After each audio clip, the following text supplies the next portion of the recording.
അവർ 4 പേരെയും ഒന്നിച്ചു തൂക്കിലേറ്റി.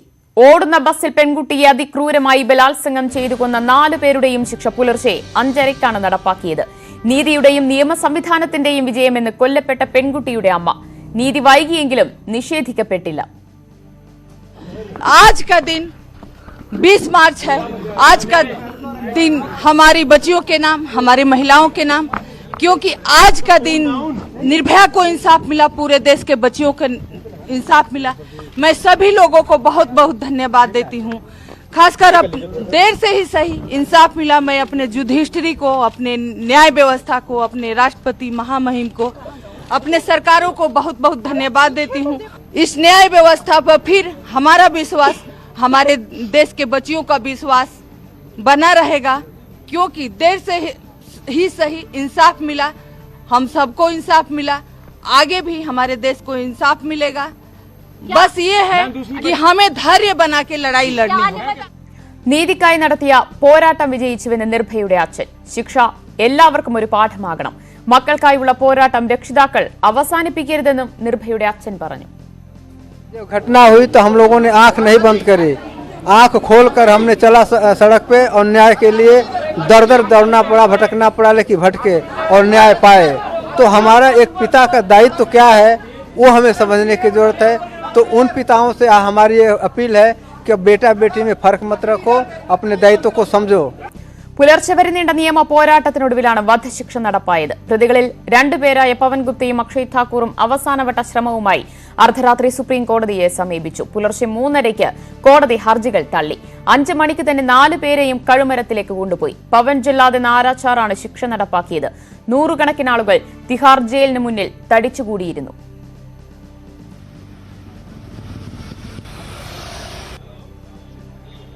ശിക്ഷ ഉറപ്പായതോടെ പ്രതികൾ 4 പേരും രാത്രി ഉറങ്ങിയില്ലെന്ന് ജയിൽ അധികൃതർ. അന്ത്യാഭിലാഷം അറിയിക്കാൻ ചട്ടപ്രകാരം ആവശ്യപ്പെട്ടെങ്കിലും 4 പേരും ആഗ്രഹങ്ങളൊന്നും പറഞ്ഞില്ല. സമ്മർദ്ദത്തിലായ 4 പേരും ചായ കുടിക്കാനോ കുളിക്കാനോ പോലും തയ്യാറായില്ലെന്നും ജയിൽ അധികൃതർ വ്യക്തമാക്കി.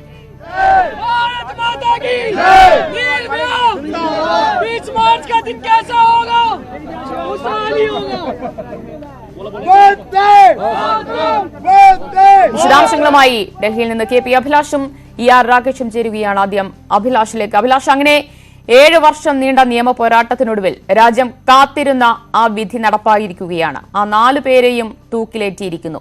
ഈ ശിക്ഷ നടപ്പാക്കുന്നതുമായി ബന്ധപ്പെട്ട എല്ലാ നടപടിക്രമങ്ങളും പൂർത്തിയായോ? ശിക്ഷാ നടപടികൾ പൂർത്തിയായിരിക്കുകയാണ്. 2012 ഡിസംബർ 16 നടന്ന നിർഭയ കൂട്ടബലാത്സംഗ കേസിലെ 4 പ്രതികളുടെയും വധശിക്ഷയാണ് ഇപ്പോൾ നടപ്പിലാക്കിയിട്ടുള്ളത്. മുകേഷ് സിംഗ്, അക്ഷയ് ഠാക്കൂർ, വിനയ് ശർമ്മ, പവൻ ഗുപ്ത എന്നിവരെയാണ് ഇന്ന് രാവിലെ കൃത്യം 5:30-ന് വധശിക്ഷയ്ക്ക് വിധേയരാക്കിയത്. ഇപ്പോൾ മറ്റ് നടപടിക്രമങ്ങൾ പുരോഗമിക്കുകയാണ്. പ്രത്യേകിച്ച് പോസ്റ്റ്മോർട്ടം നടപടികൾ അല്പസമയത്തിനകം തന്നെ ആരംഭിക്കും. തിഹാർ ജയിലിനോട് ഏറ്റവും അടുത്തുള്ള ദീൻ ദയാൽ ആശുപത്രിയിൽ 5 പേർ അടങ്ങുന്ന മെഡിക്കൽ സംഘമാണ് പോസ്റ്റ്മോർട്ടം നടപടികൾ നടത്തുക. ഈ നടപടിക്രമങ്ങൾ എല്ലാം തന്നെ വീഡിയോയിൽ പകർത്തുന്നുമുണ്ട്. അതിനുശേഷമായിരിക്കും 4 പേരുടെയും മൃതദേഹങ്ങൾ കുടുംബത്തിന് വിട്ടു നൽകുക. അതോടൊപ്പം തന്നെ ഈ ജയിൽവാസ കാലഘട്ടത്തിൽ ഈ 4 പ്രതികളും ജയിലിൽ എടുത്ത അധ്വാനത്തിന്റെ കൂലിയായുള്ള തുകയും മറ്റും കുടുംബത്തെ ഏൽപ്പിക്കും. ഒപ്പം നേരത്തെ സൂചിപ്പിച്ചതുപോലെ തന്നെ ശിക്ഷ നടപ്പിലാക്കിയത് മീററ്റ് ജയിലിലെ ആരാച്ചാരായിരുന്ന പവൻ ജല്ലാദാണ്. ഈ പവൻ ജല്ലാദിന് ശിക്ഷ നടപ്പിലാക്കിയതിന്റെ പ്രതിഫലം ഉൾപ്പെടെയുള്ളവയും നൽകും. അങ്ങനെയാണ് ഇതിന്റെ നടപടിക്രമങ്ങൾ പൂർത്തിയാകാൻ പോകുന്നത്. ഏറ്റവും ഒടുവിലത്തെ നിമിഷം പോലും നിയമപരമായ പോരാട്ടം തുടർന്ന ഇതിനു മുമ്പ് പരിചിതമില്ലാത്ത നിയമ നടപടികളിലൂടെ പോയ ഒരു കേസിൽ ആണ് ഇപ്പോൾ വധശിക്ഷ നടപ്പിലാക്കുന്നത്. പ്രത്യേകിച്ച് പുലർച്ചെ 3:30-ക്ക് പോലും സുപ്രീം കോടതിയിൽ വാദം തുടരുകയും വിധി പ്രഖ്യാപിക്കുകയും ചെയ്ത പശ്ചാത്തലമുണ്ട്. ഏറ്റവും ഒടുവിലായി പ്രതികളുടെ വധശിക്ഷ 2 ദിവസത്തേക്കെങ്കിലും നീട്ടിവെക്കാൻ സാധിക്കുമോ എന്ന അഭിഭാഷകൻ AP സിംഗിന്റെ ആവശ്യം പോലും കോടതി തള്ളുകയായിരുന്നു. പ്രതികളുടെ കുടുംബ അംഗങ്ങളെ പ്രതികളെ കാണാൻ അനുവദിക്കണം എന്ന ഏറ്റവും ഒടുവിലത്തെ ആവശ്യവും സുപ്രീം കോടതി തള്ളി. അതേസമയം തന്നെ തിഹാർ ജയിലിൽ പ്രതികളുടെ വധശിക്ഷ നടപ്പിലാക്കുന്നതിനുള്ള ഒരുക്കങ്ങൾ 4 മണിക്ക് തന്നെ ആരംഭിക്കുകയും ചെയ്തിരുന്നു. പ്രതികൾ ആരും തന്നെ ഈ രാത്രിയിൽ ഉറങ്ങിയില്ല എന്നാണ് ജയിൽ അധികൃതർ നൽകുന്ന വിവരം. കടുത്ത മാനസിക സമ്മർദ്ദത്തിൽ തന്നെയായിരുന്നു പ്രതികൾ എന്നാണ് നമുക്ക് മനസ്സിലാക്കാൻ സാധിച്ചത്.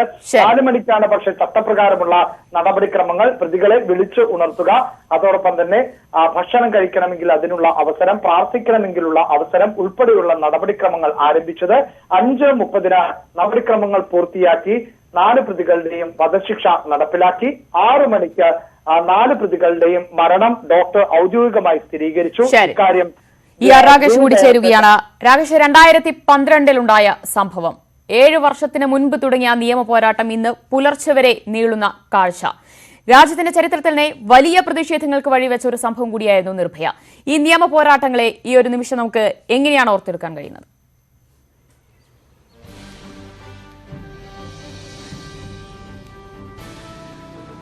ദിവ്യ, 7 വർഷത്തിന് ശേഷമാണ് ഡൽഹി കൂട്ടബലാത്സംഗ കേസിലെ പ്രതികളുടെ വധശിക്ഷ നടപ്പാക്കുന്നത്. രാജ്യത്ത് വലിയ നിയമനിർമ്മാണങ്ങൾക്കും ഒപ്പം തന്നെ സ്ത്രീ സുരക്ഷ സംബന്ധിച്ച ചർച്ചകൾക്കും ഈ സംഭവം വഴിവെച്ചിരുന്നു. പ്രത്യേകിച്ച് വലിയ പ്രതിഷേധങ്ങൾക്കാണ് ഡൽഹിയും ഒപ്പം തന്നെ രാജ്യത്തിന്റെ മറ്റു മേഖലകളും സാക്ഷ്യം വഹിച്ചത്. പ്രത്യേകിച്ച് രാഷ്ട്രപതി ഭവനും ഇന്ത്യ ഗേറ്റും അടക്കം കടന്നുകൊണ്ട് ജനങ്ങളുടെ വലിയ രീതിയിലുള്ള പ്രതിഷേധം ഡൽഹിയിൽ ഉണ്ടായിരുന്നു. അതുകൊണ്ട് തന്നെ വലിയ നിയമനിർമ്മാണങ്ങൾക്കും സർക്കാർ തയ്യാറാവുകയും ചെയ്തു. പ്രത്യേകിച്ച് JS വർമ്മ അധ്യക്ഷനായ സമിതിയെ നിയോഗിച്ചത് ഇതിന്റെ അടിസ്ഥാനത്തിലാണ്. ആ സമിതി ചില ശുപാർശകൾ കേന്ദ്ര സർക്കാർ നൽകുകയും ചെയ്തിരുന്നു. അതുപ്രകാരം ഇത്തരം കേസുകളിലെ പ്രതികൾക്ക് ശിക്ഷയുടെ കാഠിന്യം വർദ്ധിപ്പിക്കുക, ഒപ്പം തന്നെ ഏതെങ്കിലും തരത്തിൽ വിട്ടുവീഴ്ച ചെയ്യുന്ന ഉദ്യോഗസ്ഥർക്കെതിരെ നടപടിയെടുക്കുക, സ്ത്രീ സുരക്ഷയ്ക്കായി പ്രത്യേക ഫണ്ട്, ഒപ്പം തന്നെ ബസ്സുകളിലടക്കം CCTV ക്യാമറകൾ, നഗരത്തിന്റെ പല ഭാഗങ്ങളിലും CCTV ക്യാമറകൾ, അങ്ങനെ പല ശുപാർശകളും ഈ സമിതി മുന്നോട്ട് വെച്ചതാണ്. മാത്രവുമല്ല, വിചാരണയ്ക്കായി അതിവേഗ കോടതി പോലും ഈ കേസിൽ രൂപീകരിക്കുകയും ചെയ്തിരുന്നു. ഏതായാലും ഈ കേസിന്റെ ഒരു ചരിത്രം എടുത്തു കഴിഞ്ഞാൽ 2012 ഡിസംബർ 16 ഈ സംഭവം ഉണ്ടാകുന്നത്. അതിനുശേഷം ഏതാണ്ട് സെപ്റ്റംബർ 10 ഈ കേസിൽ വിധി വരുന്നത്. അതായത് 10 മാസത്തിനുള്ളിൽ തന്നെ വിചാരണയടക്കം എല്ലാം പൂർത്തിയായിക്കൊണ്ട് ഈ കേസിൽ വിധി പറഞ്ഞിരുന്നു. പ്രതികളെ വധശിക്ഷയ്ക്ക് വിധിക്കുകയും ചെയ്തിരുന്നു. അതിനുശേഷം പ്രതികൾ ഹൈക്കോടതിയിൽ പോയി. ഹൈക്കോടതിയിലും ഏതാണ്ട് 2014 അതായത് 2 വർഷത്തിനുള്ളിൽ തന്നെ ഹൈക്കോടതിയിലെ നടപടികളെല്ലാം തന്നെ പൂർത്തിയായത്. പക്ഷേ സുപ്രീം കോടതിയിലെ നടപടികളാണ് കാലതാമസം വന്നത്. അതായത് 2017 മാത്രമാണ് പ്രതികൾ ഹൈക്കോടതി വിധിയെ അടക്കം ചോദ്യം ചെയ്തുകൊണ്ട് സുപ്രീം കോടതിയിൽ പോവുകയും പിന്നീട് സുപ്രീം കോടതി അതിൽ ശിക്ഷ ശരിവെക്കുകയും ചെയ്ത് 2017 മാത്രമാണ്. അതിനുശേഷം പിന്നീടും ഇത്തരം നടപടിക്രമങ്ങൾ നീളുന്ന സാഹചര്യമാണ് ഉണ്ടായത്. അതായത് പല നിയമ വഴികളും ഉപയോഗിച്ചുകൊണ്ട് പ്രതികൾ തന്നെ വധശിക്ഷ നീട്ടുന്ന അല്ലെങ്കിൽ വധശിക്ഷ ഒഴിവാക്കാനുള്ള അവസാന ശ്രമങ്ങളും പ്രതികളുടെ ഭാഗത്ത് നടക്കുകയും ചെയ്തു. ഈ കേസിൽ 3 തവണയാണ് പട്ടിയാല ഹൗസ് കോടതി മരണവാറന്റ് തന്നെ പുറപ്പെടുവിച്ചത്. ആദ്യം ജനുവരി 22 വധശിക്ഷ നടപ്പാക്കാനായിരുന്നു തീരുമാനം. പിന്നീട് പ്രതികൾ അതിനെ ചോദ്യം ചെയ്തുകൊണ്ടും വധശിക്ഷ നീട്ടിവെക്കണമെന്ന് ആവശ്യപ്പെട്ടു ചെയ്തുകൊണ്ട് ഫെബ്രുവരി 1 മാറ്റി. പിന്നീട് അത് മാർച്ച് മാസം പകുതിയിലേക്ക് മാറ്റുന്ന സാഹചര്യമുണ്ടായി. ഏതായാലും ഏറ്റവും ഒടുവിൽ പോലും എല്ലാ നിയമവഴികളും പ്രതികൾ ഉപയോഗിച്ചിരുന്നു. പക്ഷേ ഏറ്റവും അവസാനം കോടതി അവരുടെ ശിക്ഷ ശരിവെക്കുകയാണ് ചെയ്തത്. തൂക്കിലേറ്റാനുള്ള ശിക്ഷ ശരിവെക്കുകയാണ് ചെയ്തത്. തുടർന്നാണ് ഇന്ന് കാലത്ത് 5:30 4 പ്രതികളെയും തൂക്കിലേറ്റിയത്. ദിവ്യ, രാജ്യം കണ്ട ഏറ്റവും കൂടുതൽ കണ്ട പ്രതിഷേധങ്ങൾക്ക് അറുതിയായിരിക്കുകയാണ്. നിർഭയ കേസിലെ 4 പ്രതികളെയും ഇന്ന് ഒരുമിച്ച് തൂക്കിലേറ്റിയിരിക്കുകയാണ്. വധശിക്ഷ നടപ്പാക്കിയിരിക്കുകയാണ് കോടതി. പെൺകുട്ടികൾക്ക് നീതി ലഭിക്കുന്നതിനായുള്ള പോരാട്ടങ്ങൾ തുടരുമെന്ന് നിർഭയയുടെ അമ്മയുടെ അഭിഭാഷക സീമ കുഷ്വ. പ്രതികൾ നിർഭയയുടെ ശരീരം പോലും നശിപ്പിച്ചവരാണ്. നിർഭയയ്ക്ക് നീതി ലഭിച്ചതിൽ സന്തോഷമുണ്ടെന്നും അഭിഭാഷക പറഞ്ഞു. मैं पहले से ही मुझे पता था कि और भी बेटियों को न्याय नहीं मिला है, बहुत सारे केसेस पेंडिंग है, तो निश्चित रूप से इसमें भी डिले होना ही था। लेकिन जिस तरह से सिस्टम ने नेग्लिजेंसी दिखाई तो उसके वजह से ये केस इतना लंबा खिंचा। लेकिन फिर भी मैं कहूंगी देर है अंधेर नहीं, एटलीस्ट निर्भया को जस्टिस मिला। जी बिल्कुल, मुझे देखिए खुशी की बात शायद तब ज्यादा होती जब हम निर्भया को बचा पाते। हम उनको बचा नहीं पाए। देश का लॉ एंड ऑर्डर पूरी तरीके से, देश की राजधानी में क्राइम हुआ था, लॉ एंड ऑर्डर पूरी तरीके से फेल था। लेकिन आज संतुष्टि इस बात की है कि एटलीस्ट निर्भया को जस्टिस मिला, उस चीज की संतुष्टि है। लेकिन एक और बात मैं कहूंगी कि देश की और भी बेटियां जिनके साथ निर्भया जैसा हीनियस क्राइम हुआ है वो भी अभी इंतजार कर रही हैं। तो जो भी मीडिया हाउसेस है उनकी ये जिम्मेदारी बनती है कि ये जस्टिस हर किसी को मिले, वहां तक पहुंचे, उन केसेस को उठाएं और जो भी सिस्टम है वो सबके लिए अवेलेबल हो। जी ICUവിൽ മരണത്തോട് മല്ലിടുമ്പോഴും തനിക്ക് ജീവിക്കണമെന്ന് നിർഭയ പറഞ്ഞിരുന്നതായി ചികിത്സിച്ചിരുന്ന ഡോക്ടർ MC മിശ്ര ന്യൂസ് 18നോട് പറഞ്ഞു. എന്നാൽ ആന്തരിക അവയവങ്ങൾക്കേറ്റ പരിക്ക് ഊഹിക്കാൻ കഴിയുന്നതിലും അപ്പുറമായിരുന്നുവെന്നും MC Mishra. You'd all obviously been briefed by your junior doctors about what this case was all about. All the medical legal briefing had been given to you. Yet when you saw her, were you prepared? I mean, did the briefing help you prepare for what you saw? That is what I said in the beginning, that when we came to know the surgeon, the team of surgeons who operated upon her, when we knew the operation notes and what were the injuries, it was unbelievable that somebody can inflict so much damage to human body physically. It's beyond our comprehension. So when you went into the ICU that day, you were in All India Institute of Medical Sciences. The treatment was going on in Safdarjung, but you were monitoring this on a day-to-day basis. When you went inside that ICU room, she told you something. Do you recall exactly what she told you that day? I am in ICU room where she was kept. We had made her sit a little bit, what we call proper position, and I was talking to her, and she was in a very decent mood. She smiled and she said, I want to live. So that is something I can vividly remember. Is still alive and talking and say that I want to get well and I want to fight it out. 2012 December 16-നാണ് ഡൽഹിയിൽ ഓടുന്ന ബസ്സിൽ വെച്ച് paramedical വിദ്യാർത്ഥിനി കൂട്ടബലാത്സംഗത്തിന് ഇരയായത്. പെൺകുട്ടി മരണത്തിന് കീഴടങ്ങിയെങ്കിലും രാജ്യത്ത് വലിയ പ്രക്ഷോഭങ്ങൾക്കും സ്ത്രീകൾക്കെതിരായ അതിക്രമങ്ങൾ തടയാനുള്ള നിയമനിർമ്മാണങ്ങൾക്കും സംഭവം വഴിവെച്ചു. 2012 ഡിസംബർ 16 തെക്കൻ ഡൽഹിയിലെ സാകേതിലെ മാളിൽ നിന്നും സുഹൃത്തിനൊപ്പം സിനിമ കണ്ട് മടങ്ങി വരികയായിരുന്നു 23-കാരിയായ പാരാമെഡിക്കൽ വിദ്യാർത്ഥിനി. സാകേതിൽ നിന്ന് ഓട്ടോ ലഭിച്ചത് മുനീർ കൈയിലേക്ക്. അവിടെ ഏറെ നേരം കാത്തുനിന്ന ശേഷം അതുവഴി വന്ന ചാർട്ടേഡ് ബസ്സിൽ കയറി. പക്ഷേ അത് അവളുടെ അവസാന യാത്രയാകുമെന്ന് അവളോ കൂടെയുണ്ടായിരുന്ന സുഹൃത്തോ കരുതിയിരുന്നില്ല. ബസ്സിലെ ജീവനക്കാരും സുഹൃത്തുക്കളുമടക്കം 6 പേർ പെൺകുട്ടിയെ കൂട്ടബലാത്സംഗത്തിന് ഇരയാക്കി. ആൺസുഹൃത്തിനെ മർദ്ദിച്ച് അവശനാക്കി. പെൺകുട്ടിയുടെ സ്വകാര്യ ഭാഗങ്ങളിൽ ഇരുമ്പ് ദണ്ട് കയറ്റി. മഹിപാൽപൂർ പാലത്തിന് സമീപം വെച്ച് ഇരുവരെയും ബസ്സിൽ നിന്ന് പുറത്തേക്കെറിഞ്ഞു. ആന്തരികാവയവങ്ങൾക്ക് ഗുരുതരമായി പരിക്കേറ്റ് ഡൽഹി സഫ്ദർജംഗ് ആശുപത്രിയിൽ കഴിയുമ്പോഴും തനിക്ക് ജീവിക്കണമെന്ന് ആ പെൺകുട്ടി പറഞ്ഞുകൊണ്ടിരുന്നു. രാജ്യമനസാക്ഷിയെ ഞെട്ടിച്ച ആ സംഭവത്തിൽ ഡൽഹിയിൽ പ്രതിഷേധം അണപൊട്ടി.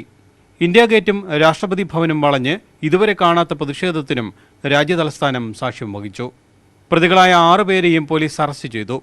ആരോഗ്യനില വഷളായ പെൺകുട്ടിയെ സിംഗപ്പൂരിലെ മൗണ്ട് എലിസബത്ത് ആശുപത്രിയിലേക്ക് കൊണ്ടുപോയെങ്കിലും ഡിസംബർ 29-ന് മരണത്തിന് കീഴടങ്ങി. 9 മാസത്തിനുള്ളിൽ വിചാരണ പൂർത്തിയാക്കി വിധി പറഞ്ഞ സാകേതിലെ അതിവേഗ കോടതി കേസിലെ 4 പ്രതികൾക്കും വധശിക്ഷ വിധിച്ചു. മുഖ്യപ്രതി രാം സിംഗ് തിഹാർ ജയിലിൽ വെച്ച് മരിച്ചിരുന്നു. പ്രായപൂർത്തിയാകാത്ത പ്രതി ദുർഗുണ പരിഹാര പാഠശാലയിലുമെത്തി. 2014 മാർച്ച് 13-ന് വധശിക്ഷ ഹൈക്കോടതി ശരിവച്ചെങ്കിലും സുപ്രീം കോടതിയിലെ നടപടികൾ നീണ്ടു. ശിക്ഷ സുപ്രീം കോടതി ശരിവച്ചത് 2017 മെയ് 5-നാണ്. പുനഃപരിശോധനാ ഹർജിയും ദയാഹർജിയുമായി പിന്നെയും ശിക്ഷ നടപ്പാക്കുന്നത് വൈകി. മരണ വാറണ്ട് 4 തവണ റദ്ദാക്കപ്പെട്ടു. ഒടുവിൽ അന്താരാഷ്ട്ര നീതിന്യായ കോടതിയെ വരെ സമീപിച്ചെങ്കിലും രാജ്യത്തുള്ള ഏറ്റവും കാഠിന്യമേറിയ ശിക്ഷ തന്നെ പ്രതികൾക്ക് ലഭിച്ചിരിക്കുന്നു. News desk news 18. കുറ്റവാളികൾ പിടിക്കപ്പെടില്ലെന്ന് വരെ സംശയിച്ച കേസിലാണ് പഴുതുകളില്ലാത്ത അന്വേഷണത്തിനും നിയമയുദ്ധങ്ങൾക്കും ശേഷം പ്രതികൾ ശിക്ഷിക്കപ്പെട്ടത്. ഛായ ശർമ്മ IPSന്റെ നേതൃത്വത്തിൽ തയ്യാറാക്കിയ കുറ്റപത്രമായിരുന്നു വിധിയിൽ നിർണായകം. കുറ്റവാളികൾ പിടിക്കപ്പെടില്ലെന്ന് വരെ സംശയിച്ച കേസിനായിരുന്നു ഛായ ശർമ്മ IPSന്റെ നേതൃത്വത്തിലുള്ള സംഘം തെളിവുകൾ കണ്ടെത്തിയത്. 41 പോലീസുകാരാണ് സംഘത്തിൽ ഉണ്ടായിരുന്നത്. 5 ദിവസം കൊണ്ടാണ് പ്രതികളെ തിരിച്ചറിഞ്ഞത്. അർദ്ധബോധാവസ്ഥയിലായ ആ പെൺകുട്ടിക്ക് ഓർമ്മയുണ്ടായിരുന്നത് വെളുത്ത ബസ്, ചുവന്ന സീറ്റുകൾ, മഞ്ഞ കർട്ടനുകൾ എന്നിവ മാത്രമായിരുന്നു. ഡൽഹിയിലെ വെള്ള ബസ്സുകളുടെ വിവരം ശേഖരിച്ചുകൊണ്ടായിരുന്നു അന്വേഷണത്തിന്റെ തുടക്കം. 370 ബസ്സുകളിൽ പരിശോധന നടത്തി. ഡൽഹി വിമാനത്താവളത്തിനടുത്തുള്ള ഹോട്ടലിന്റെ CCTV ക്യാമറയിൽ നിന്നാണ് ആക്രമണം നടന്ന വെള്ള ബസിന്റെ ദൃശ്യങ്ങൾ കണ്ടെടുത്തത്. അടുത്ത ദിവസം ബസ് ഓടിച്ചിരുന്ന രാം സിംഗിനെ പിടികൂടി. രാം സിംഗ് നൽകിയ വിവരങ്ങളുടെ അടിസ്ഥാനത്തിൽ പ്രതി അക്ഷയ് താക്കൂറിനെ ബീഹാറിലെ ഔറംഗാബാദിൽ നിന്ന് കസ്റ്റഡിയിലെടുത്തു. പ്രതികൾ ബസ് പാർക്ക് ചെയ്യുന്നതിന് മുമ്പ് ഉൾഭാഗം കഴുകി വൃത്തിയാക്കിയിരുന്നു.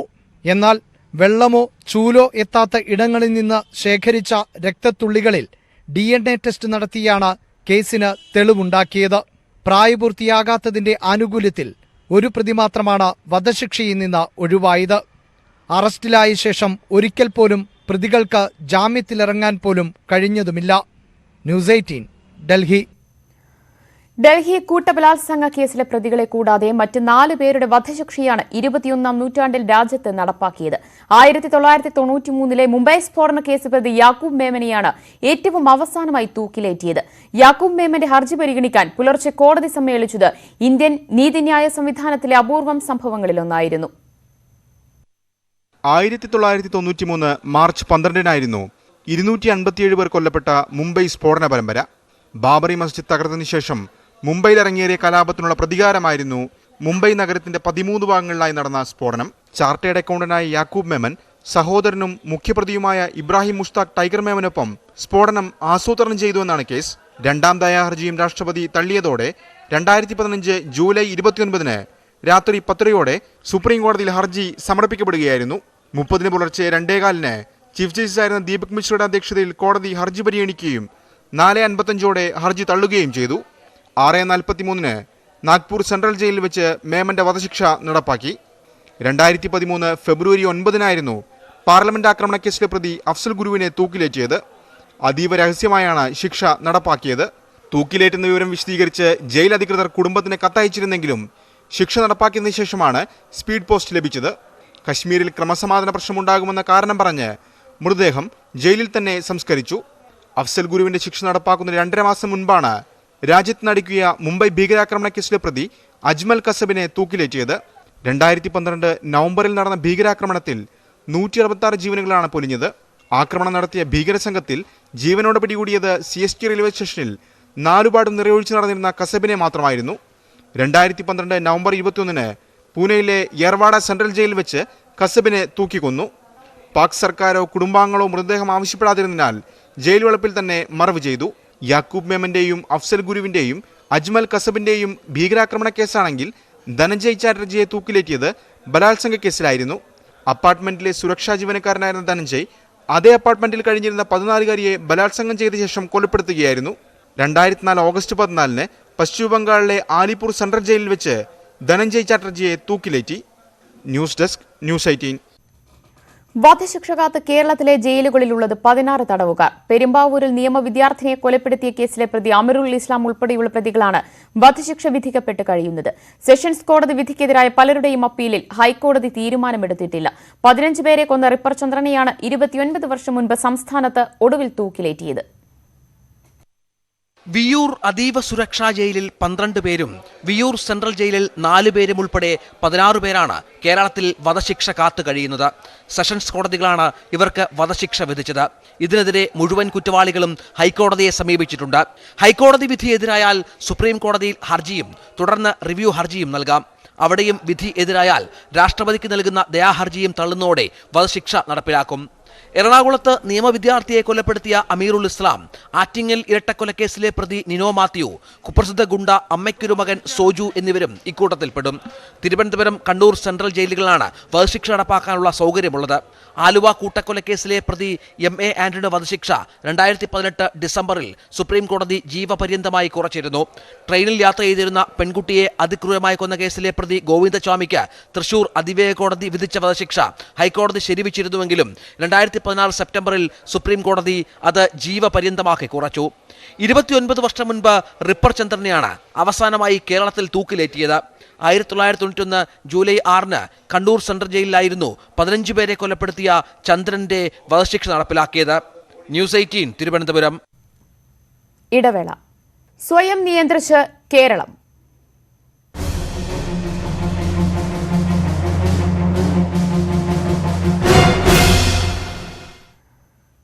കോവിഡിനെ നേരിടാൻ ഒത്തൊരുമിച്ച് കേരളം. കാസർഗോഡ് ഒരു കോവിഡ് കേസ് കൂടി പോസിറ്റീവായതോടെ സംസ്ഥാനം അതീവ ജാഗ്രതയിലാണ്. 30,000-ലധികം പേർ വീടുകളിൽ നിരീക്ഷണത്തിലാണ്.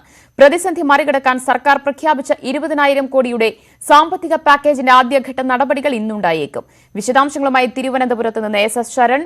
തൃശൂരിൽ നിന്ന് വിനീത, കോഴിക്കോട് നിന്ന് സനോജ് എന്നിവർ ചേരുകയാണ്. ആദ്യം തൃശൂരിലെ വിവരങ്ങളുമായി വിനീത ചേരുകയാണ്. വിനീത, ഇന്ന് തൊട്ട് സർക്കാരിന്റെ ഭാഗത്ത് നിന്ന് കൂടുതൽ നിയന്ത്രണങ്ങൾ, മറ്റ് സാമ്പത്തിക പാക്കേജുമായി ബന്ധപ്പെട്ട ആദ്യഘട്ട നടപടികളൊക്കെ ഉണ്ടാകും. അതിലപ്പുറം ജില്ലയിൽ എത്രത്തോളം നിരീക്ഷണങ്ങളും നിയന്ത്രണങ്ങളും ശക്തമാണ്?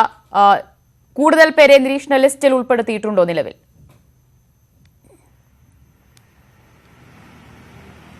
തീർച്ചയായും ജില്ലയിൽ വീടുകളിലും ആശുപത്രിയിലുമായി 3366 പേരാണ് നിരീക്ഷണത്തിലുള്ളത്. ഇതിൽ 30 പേർ ആശുപത്രികളിലാണ് നിരീക്ഷണത്തിൽ കഴിയുന്നത്. ഇന്നലെ പുതുതായി 4 പേരെ കൂടി ആശുപത്രിയിൽ പ്രവേശിപ്പിച്ചു.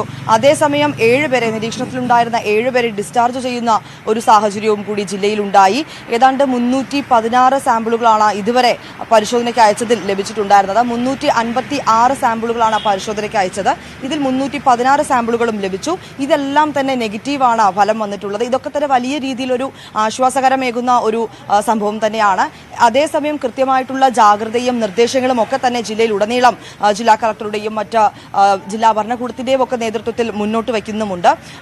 Guruvayur railway station, KSRTC bus stand, Sakthan bus stand, ഇങ്ങനെയുള്ള ഓരോ പ്രദേശങ്ങളിലും ഓരോ ബസ് സ്റ്റാൻഡുകളും റെയിൽവേ സ്റ്റേഷനുകളും അടക്കം മറ്റ് സ്ഥലങ്ങളിൽ നിന്ന് ആളുകൾ, യാത്രക്കാരൊക്കെ എത്താനിടയുള്ള ഓരോ പ്രദേശങ്ങൾ കേന്ദ്രീകരിച്ച് പ്രത്യേകം ഹെൽപ്പ് ഡെസ്കുകളും അവിടെ പ്രത്യേക സ്ക്രീനിംഗ് സംവിധാനവും ഏർപ്പെടുത്തിയിട്ടുണ്ട്. യാത്രക്കാർക്ക് ഏതെങ്കിലും രീതിയിലുള്ള രോഗലക്ഷണങ്ങൾ ഉള്ളതായി തോന്നുകയാണെങ്കിൽ അവർക്ക് ഹെൽപ്പ് ഡെസ്കിനെ നേരിട്ട് ബന്ധപ്പെടാനുള്ള ഒരു സംവിധാനം കൂടി ഒരുക്കിയിട്ടുണ്ട്. അതോടൊപ്പം തന്നെ ബ്രേക്ക് ദി ചെയിൻ ക്യാമ്പയിന്റെ മറ്റും ഭാഗമായി പഞ്ചായത്തുകളിൽ കൂടി കൂടുതൽ ഒരു ബോധവൽക്കരണ പരിപാടികളും ആവശ്യമുള്ളവർക്ക് സാനിറ്റൈസറുകളും മാസ്കുകളും ഒക്കെ നൽകുന്ന ഒരു നടപടിക്രമങ്ങളും ജില്ലയിൽ പുരോഗമിക്കുകയാണ്. തൃശ്ശൂരിനെ സംബന്ധിച്ച് പറയുകയാണെങ്കിൽ കൊടുങ്ങല്ലൂർ ഭരണി വരുന്നുണ്ട്. അപ്പോൾ കഴിഞ്ഞ തവണയൊക്കെ ഉണ്ടായിരുന്നത് ഈ കൊടുങ്ങല്ലൂർ ഭരണി വരുമ്പോൾ ക്ഷേത്ര പരിസരത്ത് മറ്റുമായി ആളുകൾ വന്ന് തമ്പ് ചെയ്തിരുന്ന ഒരു സാഹചര്യം ഉണ്ടായിരുന്നു. എന്നാൽ ഇന്നലെ തഹസിൽദാരിന്റെയും ദേവസ്വം ബോർഡിന്റെയും ഒക്കെ നേതൃത്വത്തിൽ ചേർന്ന യോഗത്തിൽ ഇതിനെതിരെ ശക്തമായിട്ടുള്ള ഒരു നിയന്ത്രണം കൊണ്ടുവരണമെന്നൊരു നടപടി തന്നെയാണ് എടുത്തിട്ടുള്ളത്. ഇതിന്റെ ഭാഗമായി ക്ഷേത്ര പരിസരത്ത് ആരെയും താമസിക്കാൻ തൃശൂരിൽ നിന്ന് വിനീതയാണ് വിവരങ്ങൾ നൽകിയത്. തിരുവനന്തപുരത്ത് നിന്ന് SS ശരൺ ചേരുകയാണ്. ശരൺ,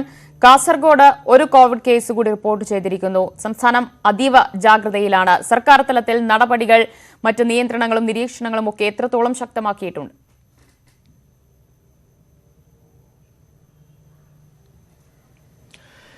ദിവ്യ, തീർച്ചയായിട്ടും തുടർച്ചയായി രണ്ട് ദിവസം കോവിഡ് കേസുകൾ റിപ്പോർട്ട് ചെയ്തിരുന്നില്ല. എന്നാൽ വീണ്ടും ആശങ്ക സൃഷ്ടിച്ചുകൊണ്ടാണ് ഇന്നലെ ഒരു പോസിറ്റീവ് കേസ് കൂടി റിപ്പോർട്ട് ചെയ്തിരിക്കുന്നത്. അത് കാസർഗോഡാണ്. ഇതോടുകൂടി സംസ്ഥാനത്ത് കോവിഡ് ബാധിച്ച് ചികിത്സയിലുള്ളവരുടെ എണ്ണം 25ആയി ഉയർന്നു എന്ന് തന്നെ എടുത്തു പറയേണ്ടിയിരിക്കുന്നു. മറ്റൊരു പ്രധാനപ്പെട്ട കാര്യം, ഇപ്പോൾ ഈ COVID-19 സംസ്ഥാനത്തെ എല്ലാ മേഖലകളെയും സാരമായി തന്നെ ബാധിച്ചിട്ടുണ്ട്. ഇത് ഇന്നലെ മുഖ്യമന്ത്രി എടുത്തു പറയുകയും ചെയ്തിരുന്നു. അതുകൊണ്ട് തന്നെ നിശ്ചലമായി കിടക്കുന്ന മേഖലകളെ ഉത്തേജിപ്പിക്കാൻ 20,000 കോടിയുടെ സാമ്പത്തിക പാക്കേജ് സർക്കാർ പ്രഖ്യാപിച്ചിട്ടുണ്ട്. ഈ സാമ്പത്തിക പാക്കേജ് നടപ്പാക്കാനുള്ള നടപടികൾ ഇന്ന് തന്നെ ആരംഭിക്കുമെന്നും നമുക്ക് അറിയാൻ കഴിയുന്നുണ്ട്. മറ്റൊരു പ്രധാനപ്പെട്ട കാര്യം, വലിയ രീതിയിൽ, അതായത് ഇപ്പോൾ ഈ സാമൂഹ്യ വ്യാപനം എന്ന വിപത്തിനെ ചൊല്ലിയാണ് ഇപ്പോൾ വലിയ രീതിയിലുള്ള ആശങ്ക സർക്കാർ വച്ചുപുലർത്തുന്നത്. ഈ സാമൂഹ്യ വ്യാപനം ഉണ്ടായാൽ കാര്യങ്ങൾ കൈവിട്ടു പോകുമെന്നുള്ളൊരു ആശങ്കയാണ് സർക്കാർ പ്രകടിപ്പിക്കുന്നത്.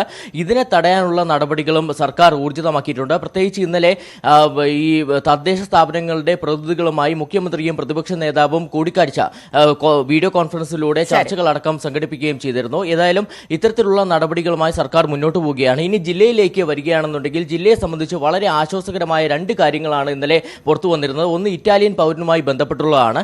ഇറ്റാലിയൻ പൗരന്റെ 2 ഫലങ്ങളാണ് നെഗറ്റീവായി വന്നിരിക്കുന്നത്. ആദ്യം വന്ന ഫലം പോസിറ്റീവ് ആയതിനെ തുടർന്നാണ് ഇയാളെ മെഡിക്കൽ കോളേജിലേക്ക് മാറ്റുന്നതും ചികിത്സിക്കുന്നതും. അതിനുശേഷമാണ് 2 ഫലങ്ങൾ വന്നത്. ഈ 2 ഫലങ്ങളും നെഗറ്റീവ് ആയിരിക്കുന്നു. ഇതിനുശേഷമുള്ള അന്തിമ ഫലത്തിനായി കാത്തിരിക്കുകയാണെന്നാണ് ജില്ലാ കളക്ടർ. തിരുവനന്തപുരത്ത് നിന്ന് പുറത്തുവരുന്ന ഏറ്റവും ഒടുവിൽ ലഭിച്ച പരിശോധനാ ഫലങ്ങളെല്ലാം തന്നെ നെഗറ്റീവാണ്. അതിൽ ഇറ്റാലിയൻ പൗരന്റെ പോസിറ്റീവ്, കോവിഡ് സ്ഥിരീകരിച്ച ഇറ്റാലിയൻ പൗരന്റെ ഫലവും നെഗറ്റീവായി എന്നതാണ് ആശ്വാസ വാർത്ത. കോഴിക്കോട് നിന്ന് സനോജ് കൂടി ചേരുകയാണ്. സനോജ്, കാസർഗോഡ് ഒരു കോവിഡ് കേസ് കൂടി റിപ്പോർട്ട് ചെയ്തതിന്റെ പശ്ചാത്തലത്തിൽ മലബാർ മേഖല കുറച്ചുകൂടി ജാഗ്രതയിലായിരിക്കും, ആശങ്കയിലായിരിക്കും. നിയന്ത്രണങ്ങളൊക്കെ എത്രത്തോളം ശക്തമാണ് അവിടെ?